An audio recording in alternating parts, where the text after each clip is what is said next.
njagala okubuuza ekibuuzo bosi mu NUP timwagala abantu sebo kusooka kanetonde olw'ekifaananyi ekyayoleseddwa ekiyinza okubanga tekyabadde kirungi kubanga obukulembeze si bwe buti bwe butambula naddala mu NUP kubanga egimu ku miramwa egira tutandisaawo tulina ennono zaffe 6 tulina empisa yekulembera discipline, tulina integrity obwesimbu, tulina reliability okubanga wesigamwako n'ebirala obuweereza. Challenge gye twesanze mu kaseera kano lwaki embeera eri bwetyo tuli mu kiseera nga ebyobufuzi ebbugumu liri waggulu. Ssaawa zino ojja kwesanga olw'okuba ebbugumu liri waggulu abantu bakulembeza nnyo personal interests okusinga general interest oba okwagala okwawamu.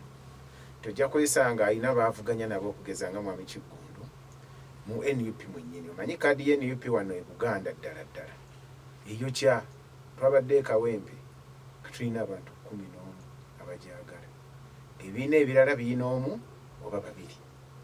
Era kyekizibu kyekimu kye tulina ne wano mu Greater Masaka. Katojja kwesanga nga kyangu kukolako kanjiyite mob justice. Naye ensonga eyo yatuuse dda mu ofiisi yaffe waggulu ku secretariat kubanga aliwo petition eyazze nga teyakoleddwako bwenkanya. Era secretary general ng'ali wamu ne mobilization secretary waffe w'eggwanga bagenda gituulamu okwongera okutereezaamu. Ekirungi ebyaffe si bya nti nga we byali olubereberye biba emirembe n'emirembe. Wajja kubaawo era okutereeza sayidi zonna zijja kuwulizibwa. Wabaawo obujulizi nti Mwami Kiggundu kituufu wa DA ajja kuweebwa omukisa kubanga aba akyalina membership card. Either okusalawo sigalayo mu DA gy'aba yakyala oba okusigalawa naffe mu NUP.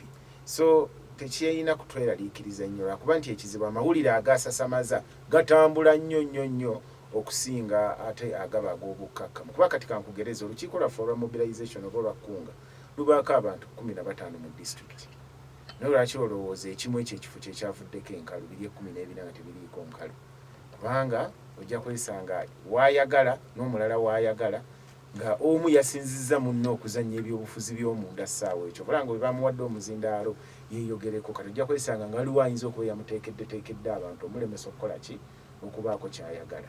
Naye nga eyo si enkola yaffe era nze nkimanyi bulungi tajja wulirizibwa. Kati kankugereze olaba nange wenjagala waliwo omukulembeze tukimanyi yagenda yasiibula naye si bakyagamba nti NUP ate tatagobwangako naye nga binako ekibiina akikolokota akyogerera amafuukuuli tokimanyi ggwe ono obulo obulo wakalevu akeero naye nga tagobwanga kibiina naye nga buli lunaku byayogera tebitugattako byongera tukola ki tutoolako naye tulina okuba n'obugumiikiriza oba kyetuyita tolerance kubanga ffe ekibiina kyaffe ekya National Unity Platform Mwami Museveni mpulira tugereganya nnyo tetulina ideology naye nga ideology yaffe tuli center left tutuyimiridde wakati nga tudda ku kkono.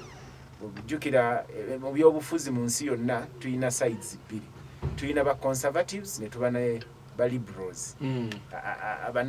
Bannansi wamu conservative yenasi omuntu atakyukakyuka oba kyanyerera ku gundi ne wabaawo n'abalala abagumiikiriza endowooza ez'enjawulo ng'amala kuwuliriza n'alyoka asalawo n'aga ono mutuufu oba si mutuufu. Kati ffe tuli wakati nga tudda ku kkono. Kati awo olw'ensonga eyo nti tuli tutyo buli muntu alina omukisa okujja n'ayanja ensonga ze. Ekibiina kya National Unity temuli kuli awo nti kasajja fuba nti ensonga nzaazimala. Era nkimanyi bulungi mukyala Nabatanzi akyetooloola waanaamalira okwetooloola ebbendo lyalimu ajja kuzza report ewali ebirumira twongere okutereezaamu. Buli muntu alina okwemulugunya era buno obubaka bugenda eri bana NUP bonna ng'olina okwemulugunya mu nteekateeka y'okukola obukungu okuviira ddala ku byalo byammwe paka waggulu ku district.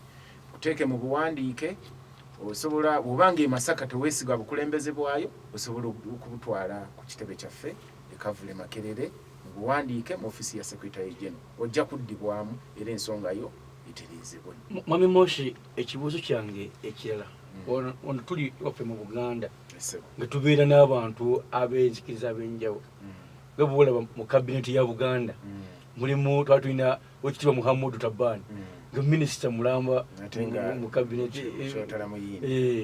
tulina munaabalala bangi tulina muwe Rwanda Keitana kati ne mwene yuppe n'ebyobufuzi byaffe bino musango ki omuntu owa NUP okuwanga ayina enkolagana n'omuntu kakwe ekyokulabirako nyina bakansala bemanye Kalungu nga Mwami Kiggundu oyo wa NUP ninga mukwano gwa Mwami Ssempijja ng'omuntu mu byobufuzi ebyobufuzi byaffe bino bijjawo biti ebyobuwangwa nti Kiggundu waba wa NUP tajja kubeera na Ssempijja.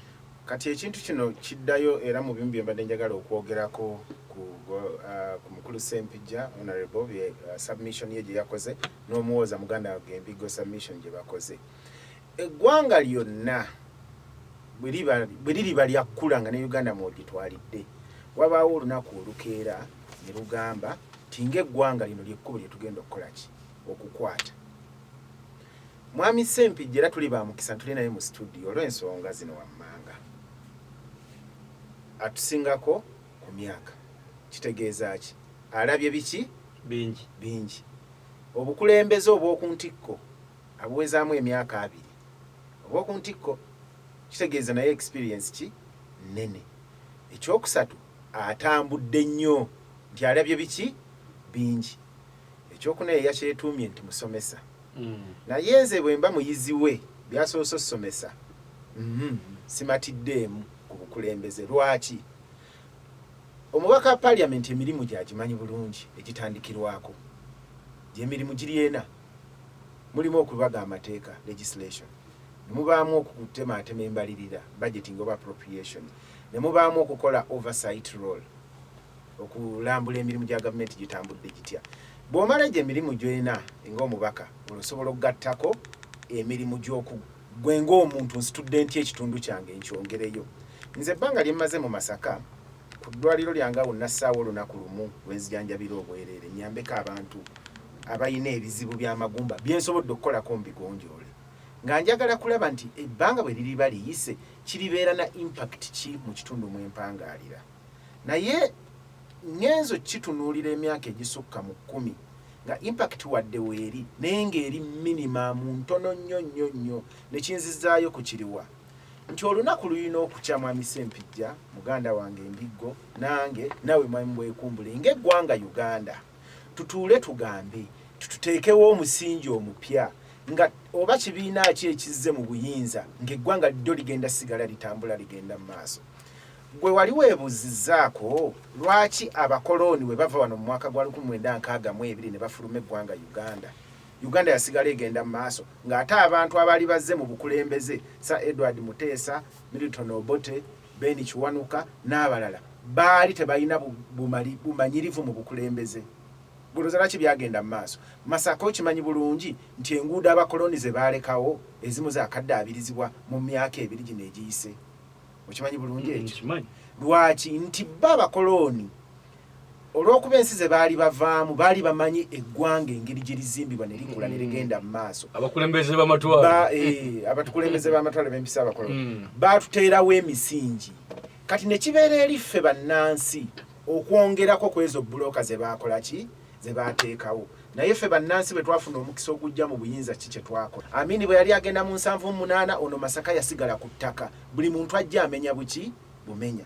Nga nabuuzizza Jjajja Fono omuwabuzi wa president nti Uganda ng'eggwanga bwe biba byanjigiriza bwe biba byanfuna kubo kiri etukutte nti era tuba tuli kutte nga lya bigere oba enta 10 ze tugenda okutambula twakatambulako enta mmeka anse nnambulukufu tajja gikuwa. Lwaki? Kubanga mu mazima tekiriiwo era eggwanga oliraba lyonna liri ku mugongo gwa muntu omu omufuzi wa wano. Era ffenna obweraliikirivu bwe tulina oba tumuvuganya oba ba NRM kiri nti waafiira wano ssaawa zino Mungu n'amuyita eggwanga kyekiddako kubanga tulemeddwa emyaka 6 kati oba 4 egiyise bwe kyanga tufuna obwetwaze okwawula state ze institutions n'okwawula gavumenti ekolebwa yenna abasaawa eyo alondeddwa nti we mulondebwa ne mujja mu buyinza nga mukola gavumenti nga mugamba nti ono yayiseemu kuba president nga mulonda minisita eyo ye gavumenti ne wabaawo state. Kati kangereze ku ekereziya nti papa ajja n'akyuka ne papa bw'akyuka ne yitawo omwezi nga papa tannakyusibwa ekiriziya esigala ekola ki itambula kwa papa bw'ajja ne najjalonda abakulembeze ab'enjawulo okwetooloola ensi yonna bakaridinaali nga ze nakatugeze n'akola gavumenti ye etambuza obukatuliki mu ekyo ekisanja naye ffe mu Uganda gwe weebuuze ng'eggwanga nti mu lugendo lwaffe lwe tulimu tulagawa era tutuuseewa zero kyova olaba nga tuzunga buzunzi nti oba leero omwanyi ye n'akola nti oba leero PDM ye n'akyusa ensi oba leero tewaliiwo kutuula kukkiriza nti mu byobufuzi tutambule tuti kyova olaba ekyo kyombuuzizza abaami abatufugidde kati emyaka egiri 4 baleeta ebyobufuzi bya intolerance ebyobutagumiikiriziganya nti kati kankugereze mu kalulu akawedde nga ffe aba National Unity Platform twaziika abantu abasukka mu 2 naye nga bonna battiddwa bitongole bya gavumenti ebyokwerinda mu Masaka wano mu Bendo ekyotera bakwatayo abantu 18 ne babula okumala omwaka gumu n'ekitundu bwe babakomyawo 17 omu Kasumba Jojo tuuka olwaleero talabikangako Yasini Kawuma nnyina ow'ebukoto mutabani we bamuttira Arua Moshi ogambe mo tebalabikangako tebalabikanga waliwo benawulira abawa testimony wa Kasolo nga bagamba nti kyali kiwaane nga bagakuta wagizi wa Kasolo kati kankubuuze goyinayo muli mundayo oyinamu okukkiriza muli nti eriyo sente ze nnyinza okuwa nkuwambe nkusibe okumala eri ebbanga batunyonnyole kale Kasumba George gwe babasiba naye nti ye kale yasiima nnyo n'agamba bampadde nnyingi kambulire ddala wabaawo ebyobufuzi naye bino si byogeranga na muntu ayina Jacinto Bandi NUP ne zino facts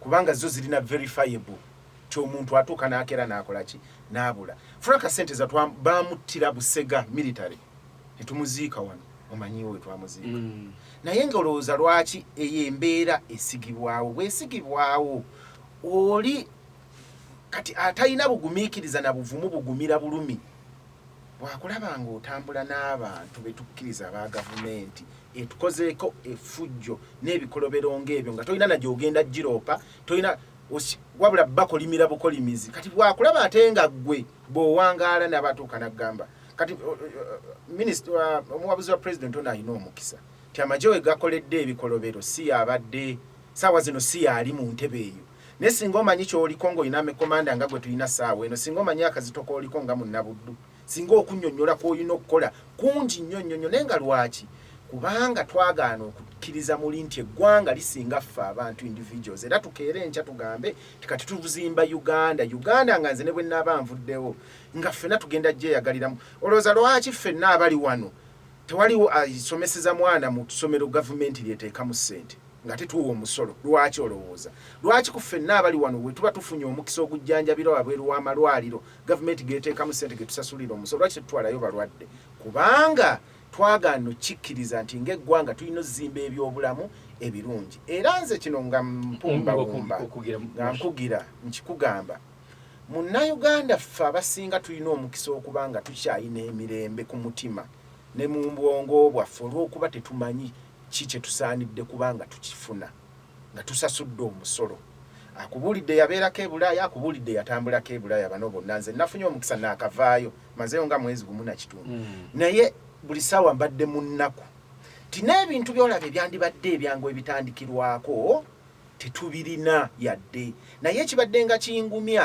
ti mbadde siraba nga mbeera kale tugeera kale naye mukwano bwekumbule k'oligana n'owangaalako n'abakulembeze abalala ne bakugamba nti eggwanga baliteekerateekera nti era ne mutambula muti ojja kuwulira ennyiike ku mutima ogambe nti twafa dda omukulembeze omulonde wadde kirungi nnyo n'okola omutima omulungi si gwe ayina okugabirira abantu balina okwegabirira nga bava mu musolo gwe bawa n'okuba empowered nga balina obusobozi okwebeeza kuba lunaku luyinza okukya gwe omukulembeze n'ova mu buyinza oba n'ofa oba n'obaako ekizibu nabo obulamu bwabwe bukome abantu tubabe nga tusobola okubawa amaanyi okwekolera ebyabwe n'okwebeezaawo tweyanze nnyo muganda wange